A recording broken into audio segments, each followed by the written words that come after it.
Hello, everybody. Welcome to this very special episode of the Point Forward podcast. My name is JR Radcliffe. I'm joined per usual by Milwaukee Bucks reporter Jim Owczarski of the Milwaukee Journal Sentinel, but also a special guest this time for our Indy Star friends who are listening to this. We have Pacers reporter Dustin Dopirak, who obviously has covered the Pacers all year long. We've got both sides of this first round battle represented here between two teams in the Eastern Conference, the 3-seeded Bucks against the 6th-seeded Pacers.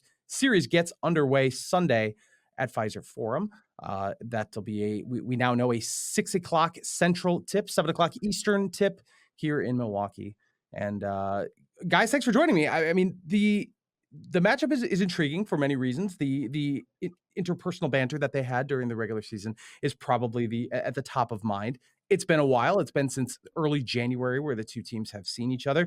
And so, Dustin, I'm going to start with you because for Jim and I or Milwaukee listeners who don't know a lot about Indiana and how they have changed since then, I know Tyrese Haliburton's been dealing with an injury. They added Pascal Siakam and subtracted a couple guys. Is this the same team that the Milwaukee Bucks faced in January, or are we gonna be able to do the old throw out the records thing because these two teams are, have mutated a little bit since then? Yeah, I mean, you mostly can, obviously significant changes. Basically when you add a player, of the caliber of Siakam that does what he does, that changes a lot of geometry. And also the guys they lost, both, Bruce Brown as part of that deal, but also Buddy Hield, going to Philadelphia, and the Benedict Mathurin injury, him being out with the torn shoulder, torn labrum that led to him having season-ending surgery. There's obviously similarities to what they do. I mean, they didn't just totally throw out everything they were doing prior to the trades. They're still going to run. They still push the pace, and they can still do that with both point guards that they're going to play, with Tyrese Haliburton and with TJ McConnell, and also with, Andrew Nembhard is kind of a hybrid scenario. In a lot of cases, Tyrese is playing a lot off the ball, since that in-season tournament where he kind of figured out that everyone's going to blitz him off ball screens now. I mean, they've not had him bring off the ball as much, where Carlisle likes having two ball handlers in to start with. I mean, Bruce Brown kind of counted as that, but Nembhard really has taken on more of a primary role, so that Haliburton's kind of being a movement shooter in a lot of cases, while also, taking on some ball handling stuff. So a lot's changed. Defensively, they're different. Defensively, they're better. Siakam gives somebody that they can at least match up against bigger players that you can.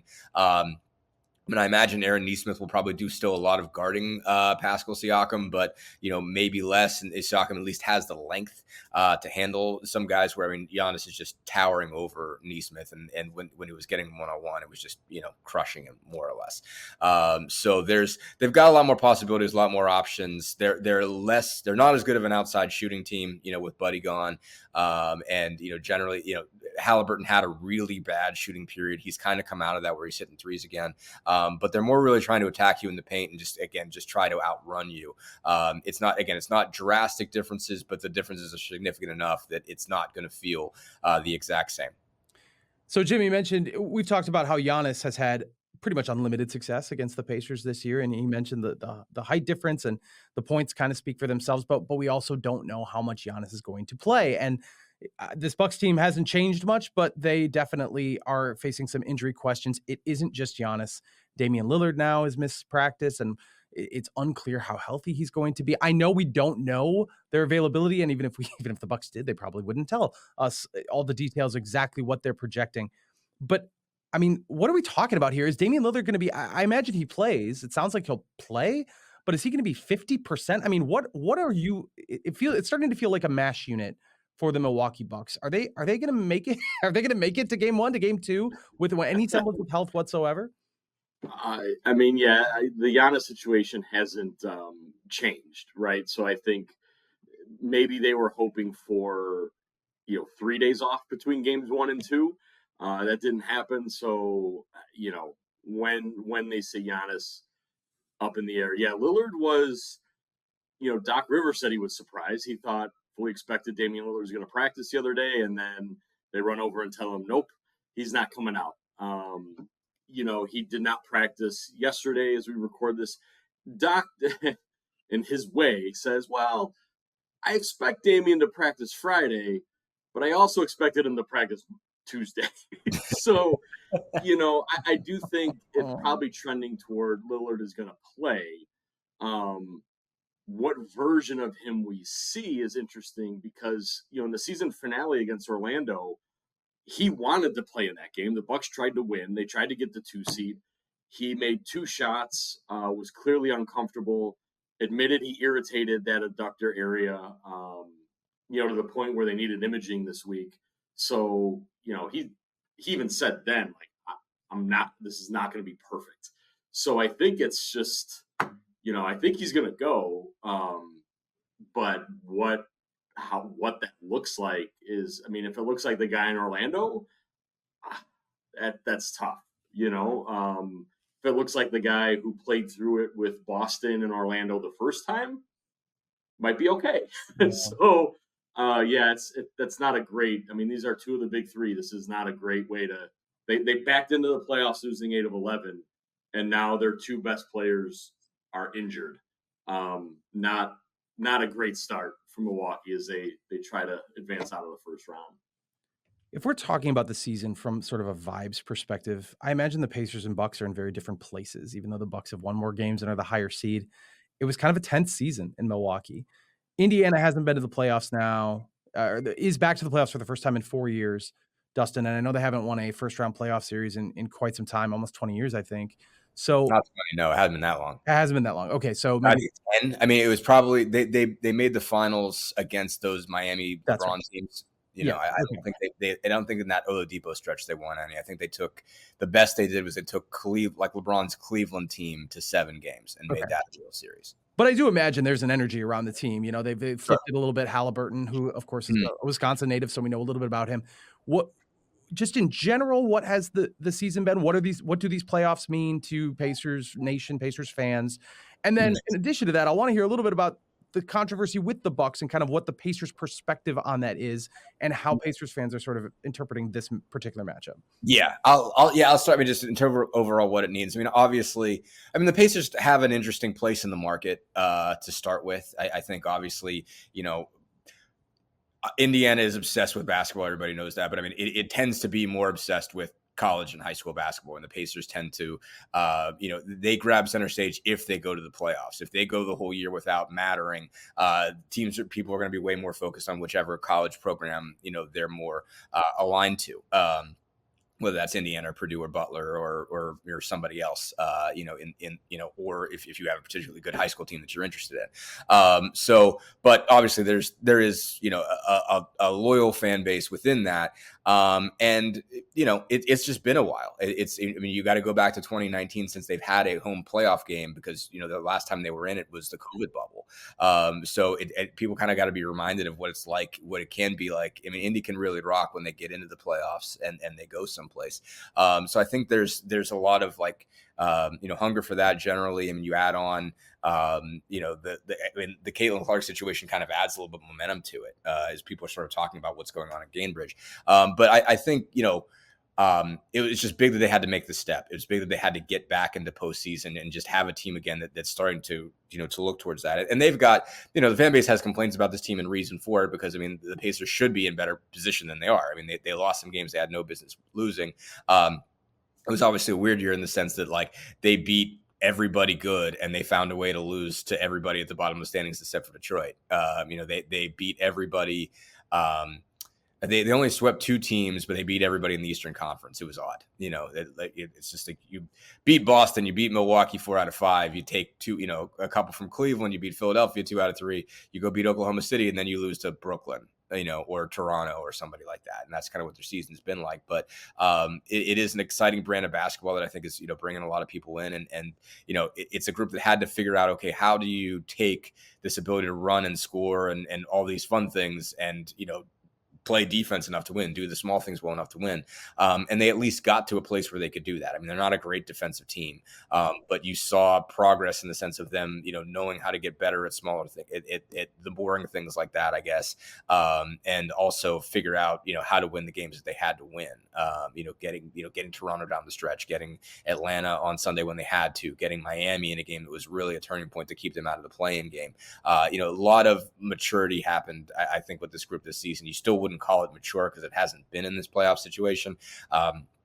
I'm sure they're going to have some, young team mess ups in here. I mean, a lot of guys haven't been there. Tyrese Haliburton, especially, has not played a postseason game, and that's going to be it's going to be an awakening for him for sure. But I think it just means a lot to them to get to this point. I think they're very much in a position where what happens after this is kind of gravy, but they also believe that they can and should do something. They shouldn't walk into this and just get run out of the building. They're playing a team they beat 4 out of 5. They should get something done. And you also asked about Radcliffe. I mean, that was nuts, wasn't it, Jim? I mean, that was bizarre. Like, it was just like, what? We spent the whole time, like, are we really talking about game balls here? Like, is this really happening?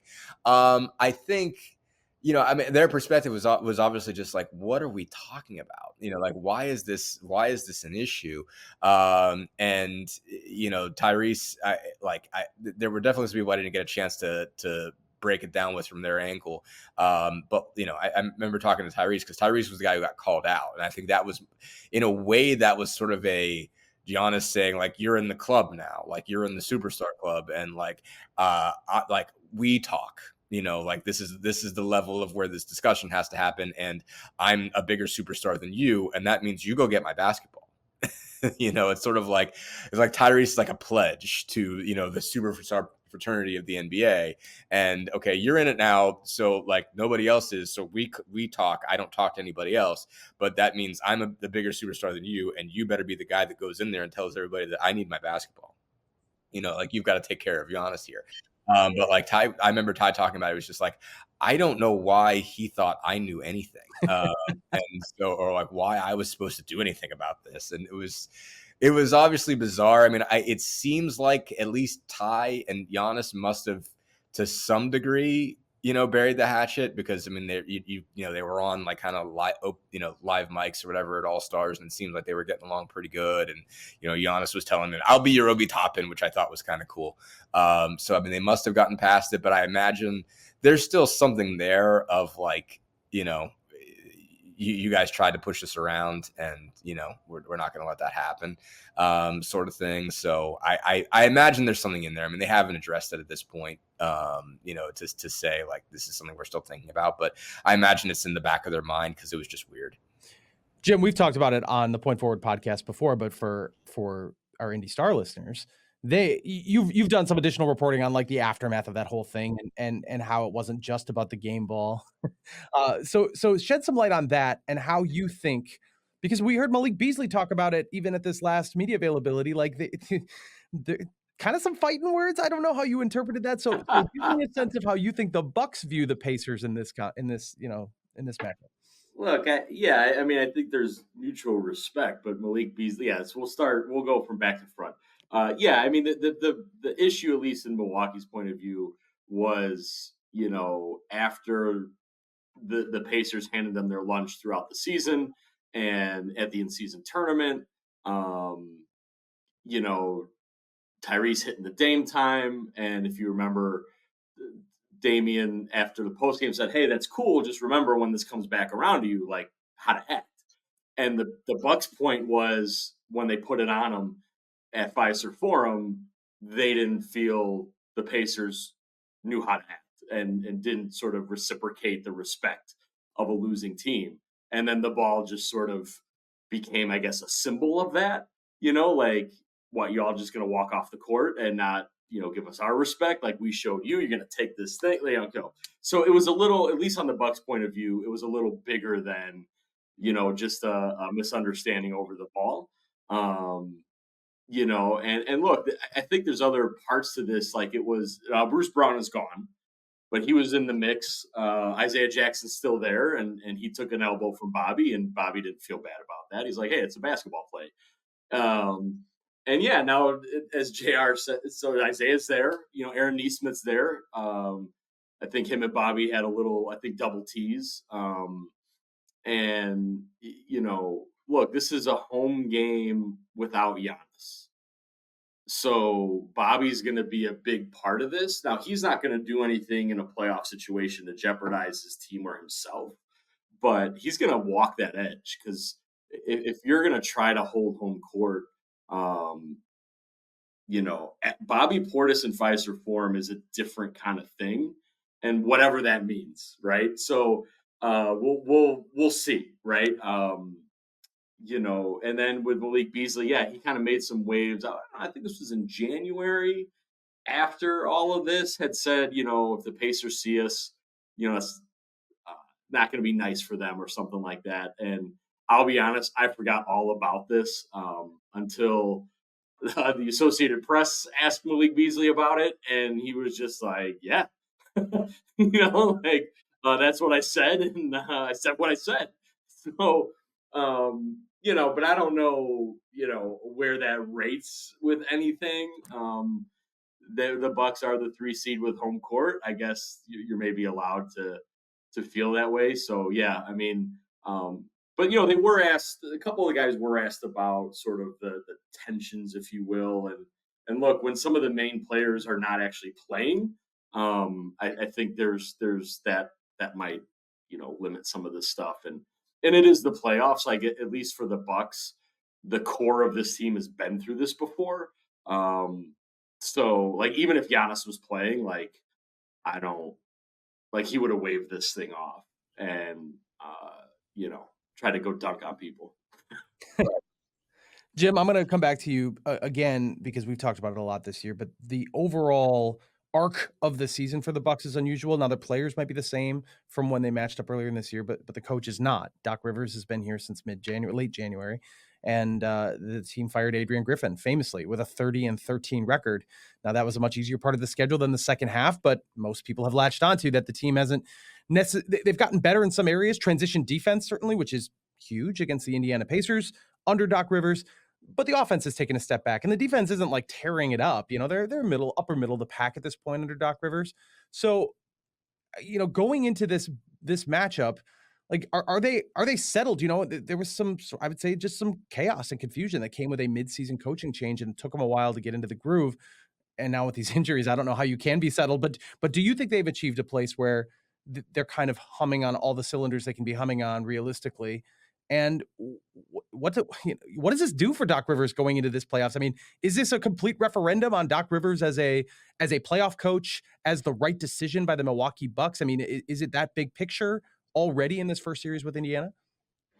Well, to your first point about defense, it's sort of similar to what Dustin said about the Pacers. Like the Bucks are better defensively, but they're not really that good all the time. I mean, I don't think this is going to be 130-point games like we saw in the regular season.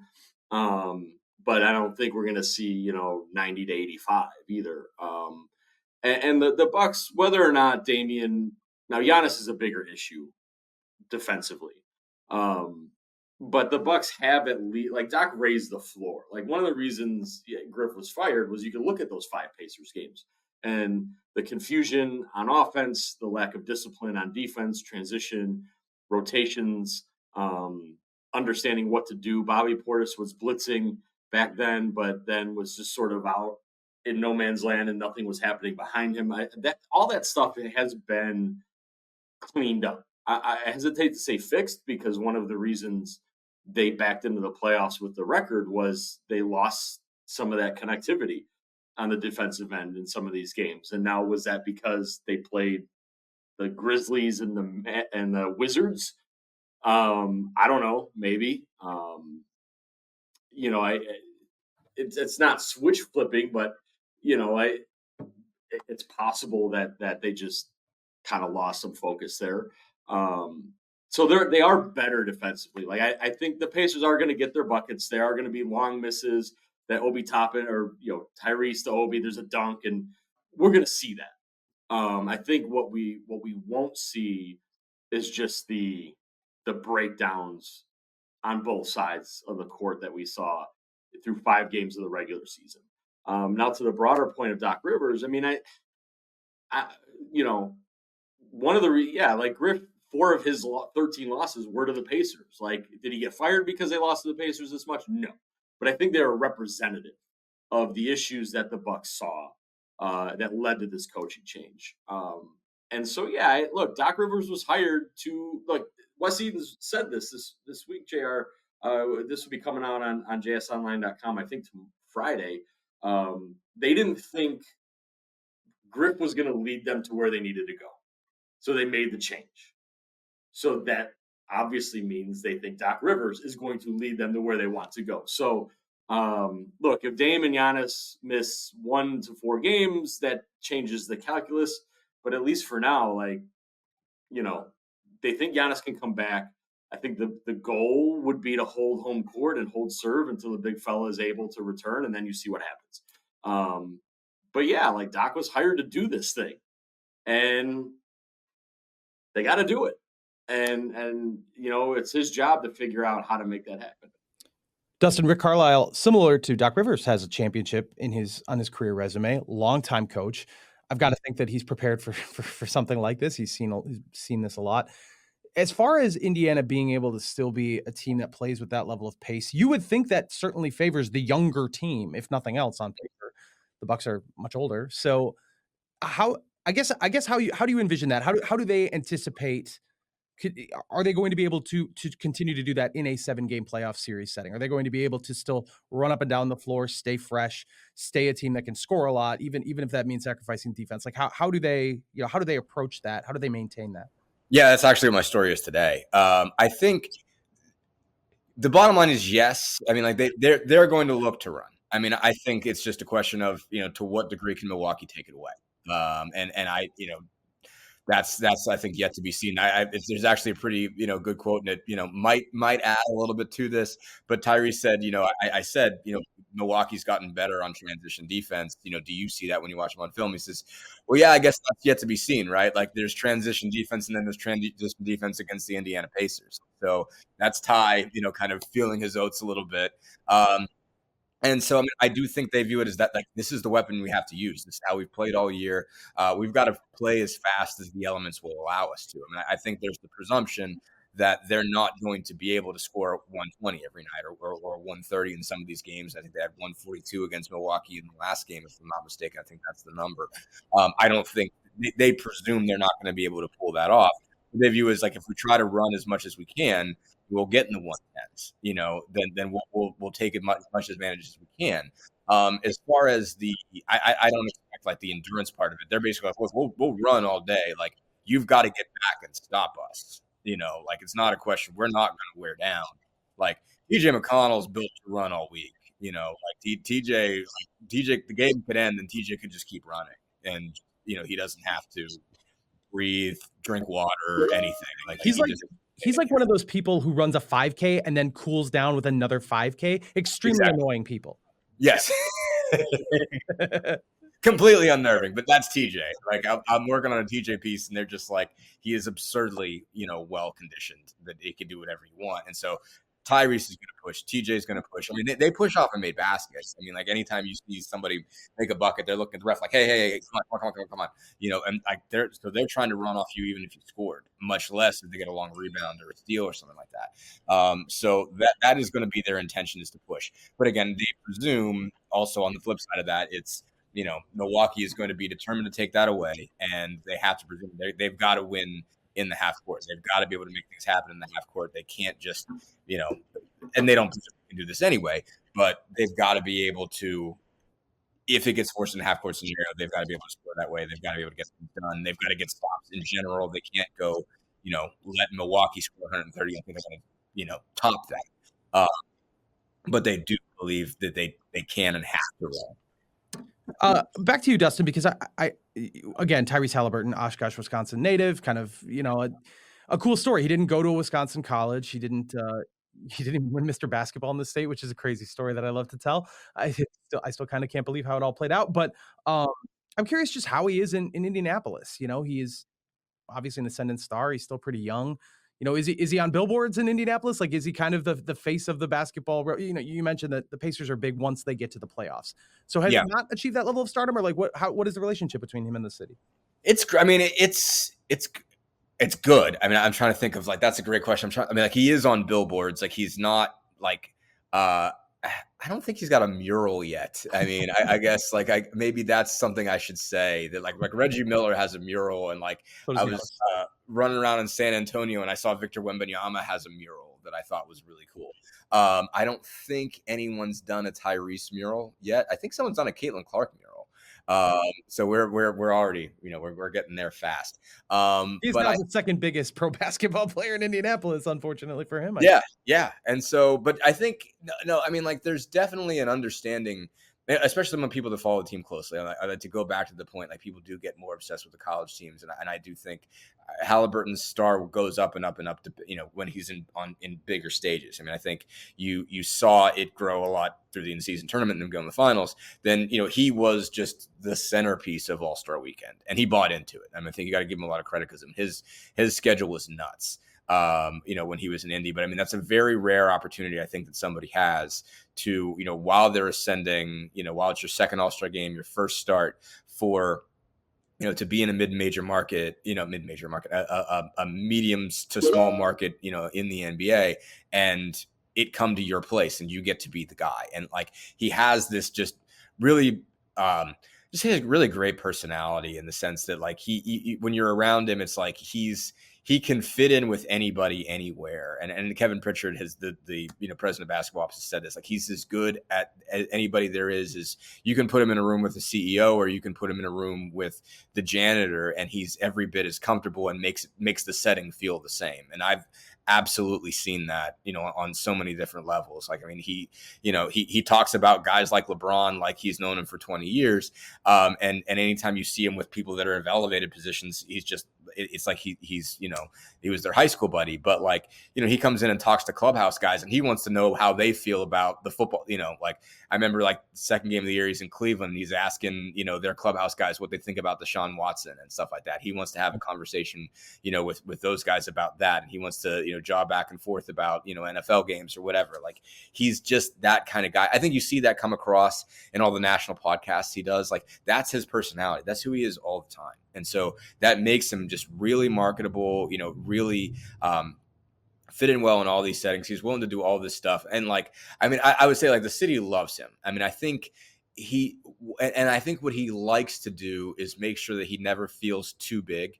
I actually asked him that when they had a shoot around in Milwaukee, he brought the guys from Oshkosh North came down. And he said, I go there, I work out there. He's like, I don't ever want them to think I'm too big to talk to. Like, I want them always to think I'm just Tyrese, and I'm just the guy they see. And they were so comfortable being around an NBA team. I mean, they were, just messing around with Obi, like, again, like Obi's their cousin, you know what I mean? Like, and they all played that way. And like, he sets the tone for the rest of them to be like that. Like, there is no sense, and I don't know how long it's going to be like that. Like, I imagine there's a time when there's a breaking point and it gets too big.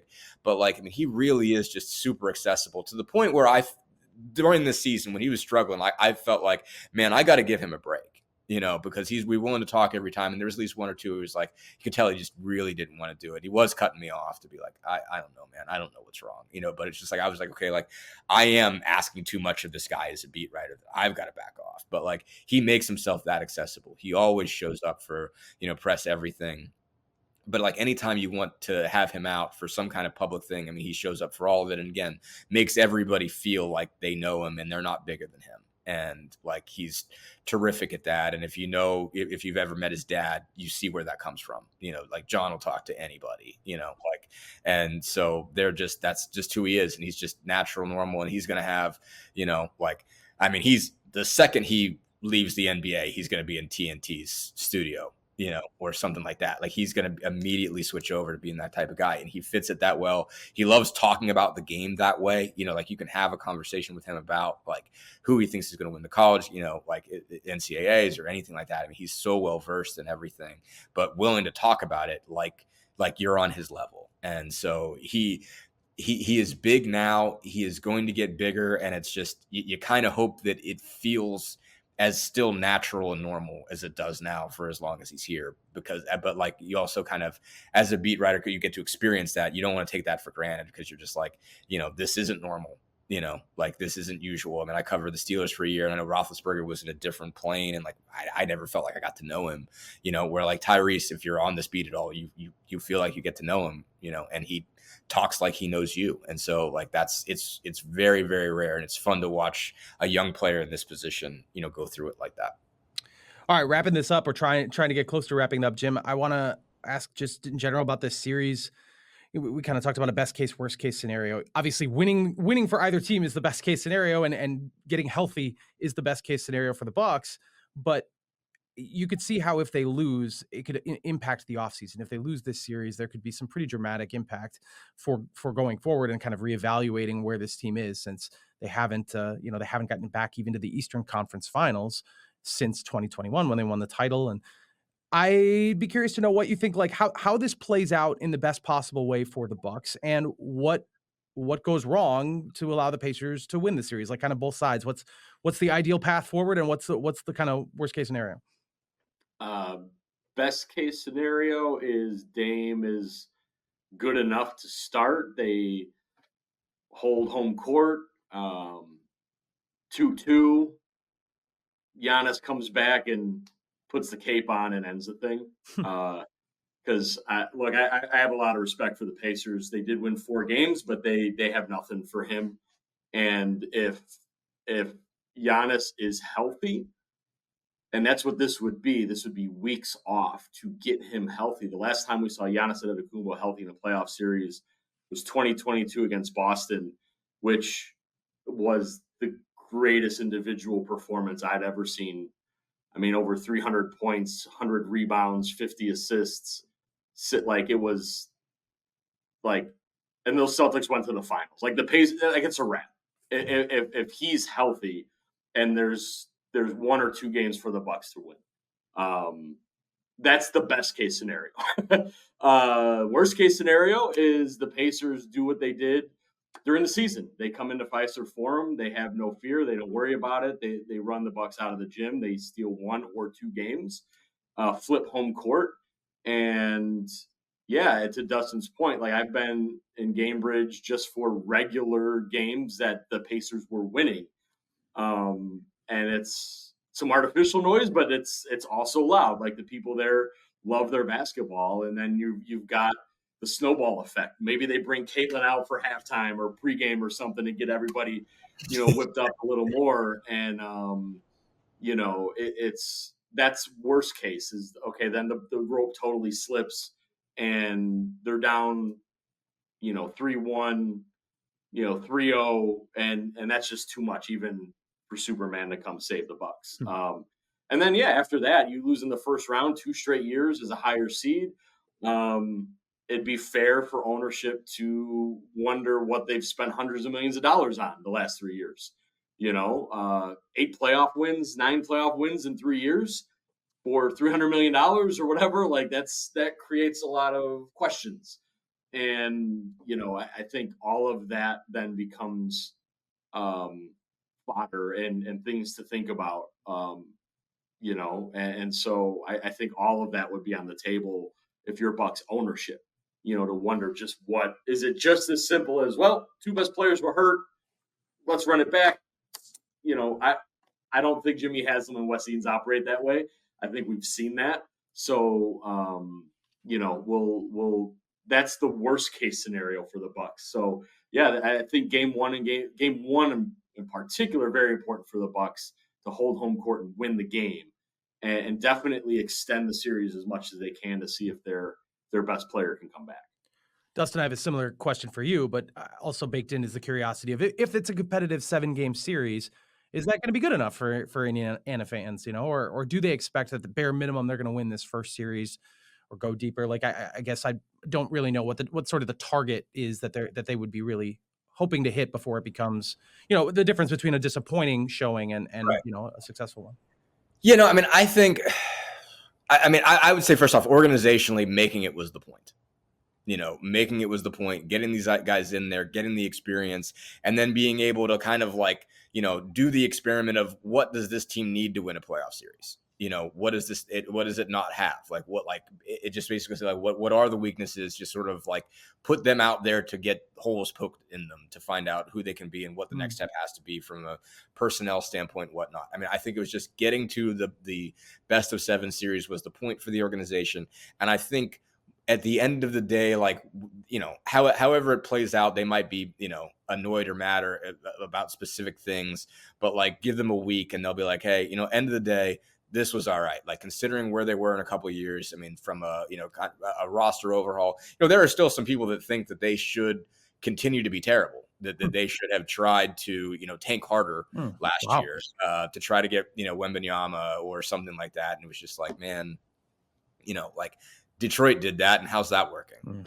Like you don't know what happens if you go all in for that particular tank and you don't get it.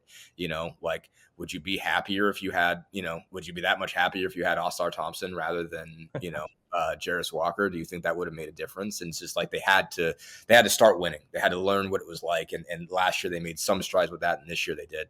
But two, I think if you're generally on board with the pace that they've taken in terms of trying to rebuild, then I think, you got to be happy with this. Whatever happens, even if they get blanked, you got to say, okay, well, this is mostly, what I was expecting. But, I think if they were to get run off the floor 4-0, they'd be like, well, how did that happen? They won 4 out of 5, and there'd be a little bit of disappointment.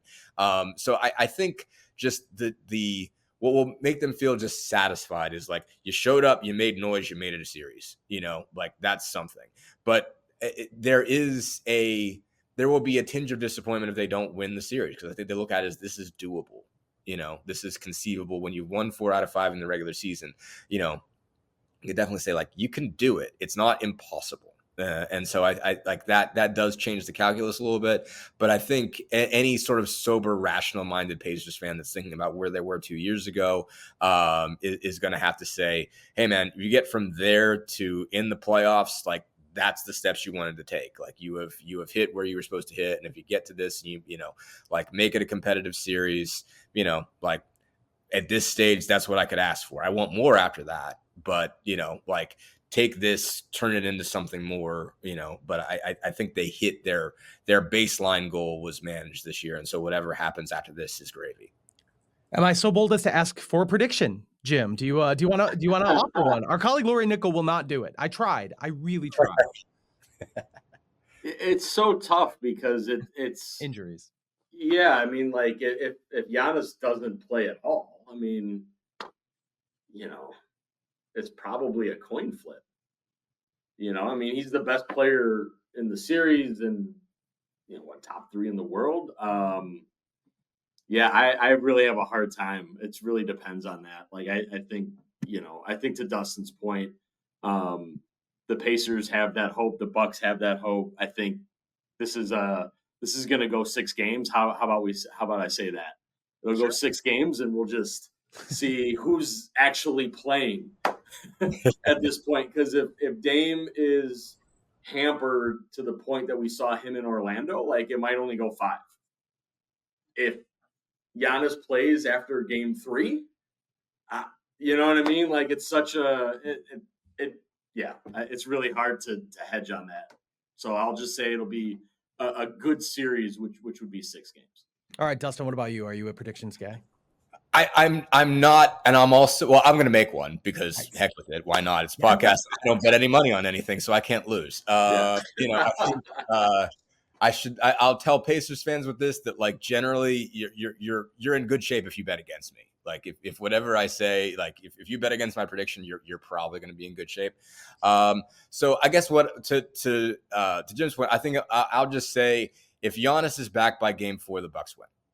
Yeah, I think that makes sense. That's going to be my baseline prediction is they'll find a way.